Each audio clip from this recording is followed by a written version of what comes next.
Esiet sveicināti! Jau mēnesi mēs ar bažām un satraukumu vērojam notikumus, kas risinās starp Krieviju un Ukrainu. Šī konflikta politiskos un ekonomiskos zaudējumus mēs skaitīsim vēl ilgi.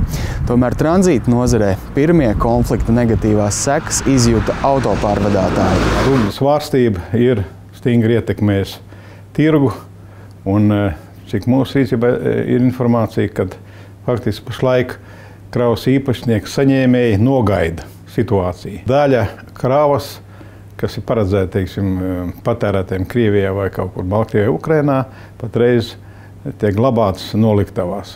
Kreiss patreiz nejūt kravu pārvadājumu samazinājumu Krievijas virzienā. Grūti izskaidrot iemeslus, iespējams ir tas, ka ir kaut kāda spēka pārorientēti no Lietuvas ostām. Nezinu politiskos tos visus peripētīs, bet to, ko es varu pateikt un apstiprina mūsu loģistiku, ka kravu apjoms patreiz doto mirkli nav samazinājies pēc notikuma sākšanās Ukrainā un Krievijā. Šogad Latvijā vien bija plānots izsniegt 82,000 atļauju divpusējiem un tranzīta pārvadājumiem uz Krieviju, kas ir milzīgs apjoms. Jau šobrīd ir skaidrs, ka reālo reisu būs mazāk. Jautājums vien par cik? Mēs sākam just pagājušā gada beigās. Arī šajā gadā īpaši aktivitātes nav uz Krieviju, un līdz ar to sarūk pārvadājumu apjomu. Parastas aktivitātes gada sākumā vienmēr ir mazākas. Sākās, aktīvāks periods – aprīlis, maijs, jūnijas un rudens puses. Šādās krīzes situācijās eksperti parasti iesaka pārorientēties uz citiem tirgiem un vairāk uzmanības pievērst Eiropas iekšējam tirgum. Šobrīd arī Eiropas Savienības tirgus nav tik aktīvs arī, no Eiropas Savienības uz Krieviju. Un ieiet tajā tirgu Eiropas Savienības iekšienē, pārorientēties īsā periodā ir ļoti sarežģīti. Polijas 150,000 mašīnas, lietuvieši 20 vairāk tūkstoši mašīnas, tur ir tas tirgus pilns. Ja būs šīs tirgus, Krievijas un austrumu tirgus ciet, tad būs problēmas lielai daļai pārvadātāji. Diemžēl tālāko notikumu attīstību lielā mērā ietekmēs lēmumi, kas taps Maskavā, Briselē un Vašingtonā. Mums jātur īkšķi, ka pragmatisms un veselais saprāts uzvarēs lielo vīru spēlēs. Ostu nozīme Latvijas ekonomikā nevienam nav noslēpums. Ik gadu caur tām plūst desmitiem miljonu dažādu kravu, kas nodrošina tūkstošiem darba vietas Latvijas iedzīvotājiem. Tomēr kā mūsu ostas izskatās uz globālā fona un kāda ir Latvijas perspektīva pasaules globālajā tirdzniecībā? Baltijas reģiona ostas Eiropas Savienības kontekstā ir unikālas.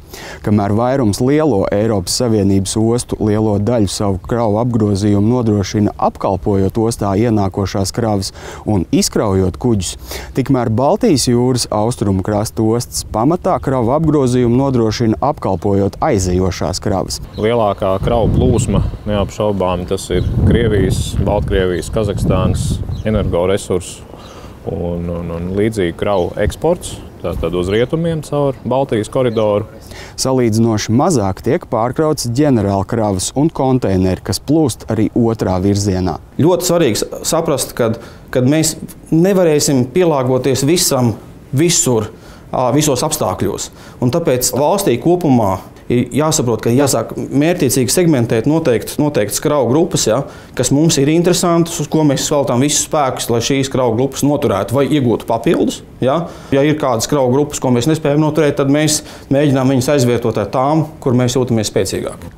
Pateicoties savam izdevīgajam ģeogrāfiskajam stāvoklim, Baltijas valstu ostas sasniedz ievērojams apgrozījumus. Šādus rezultātus izdevies sasniegt, neskatoties uz to, ka savu strateģiski svarīgo kravu pārkraušanu Krievija arvien vairāk virza caur savām ostām. Tomēr pat šie cipari uz pasaules preču plūsmas fona ir salīdzinoši niecīgi. Eiropas lielākā osta Rotterdama 2012. gadā vien pārkrāva neticamus 440 miljonus tonu kravu. Kā viņiem izdodas sasniegt šādus rezultātus? Pirmkārt, pateicoties tirdzniecībai ar Ķīnu un Dienvidu-Austrumāziju. Starp Eiropu un Austrumāziju katru gadu plūst simtiem miljonu tonu kravu, tādējādi iezīmējot pasaulē galveno tirdzniecības ceļu. Viennozīmīgi ir jāsaprot, ka dzelzceļš nekad nebūs lētāks kā šis jūras risinājums. Ja šis jūras ceļš ir 2-3 mēneši, tad jebkurš mobilais telefons, kurš šobrīd iznāk tirgū, pēc 3 mēnešiem viņš jau ir morāli novecojis.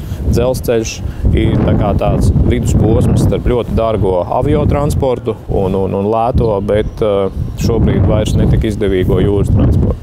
Tā ir milzīga perspektīva, kas varētu nodrošināt ostās lielu kravu pieplūdumu. Tomēr Latvijai ir jāpaveic savi mājas darbi. Mēs kraujam ogles, bet mēs kraujam arī konteinerus, ja vajag arī mēs apkalpojam ro-ro kuģus, ja, un tā tālāk. Ja, ja vajadzēs arī zemūdens apkalposim. Ja. Šis resurss sevi ir izsmēlis, ja, un jāsaprot, ka mainās arī šī globālā loģistika un jāprot uzķert šīs jaunās attīstības tendences. Un tad attiecīgi arī izvēlēties savu segmentu. Kā redzams, Latvijas ostām nākotnē izaicinājumi netrūks, bet konkurence tikai pieaugs. Tomēr pastāv labas cerības, ka Latvijai izdosies piesaistīt arvien jaunas kravas. Atliek vien turpināt strādāt. Visu labu!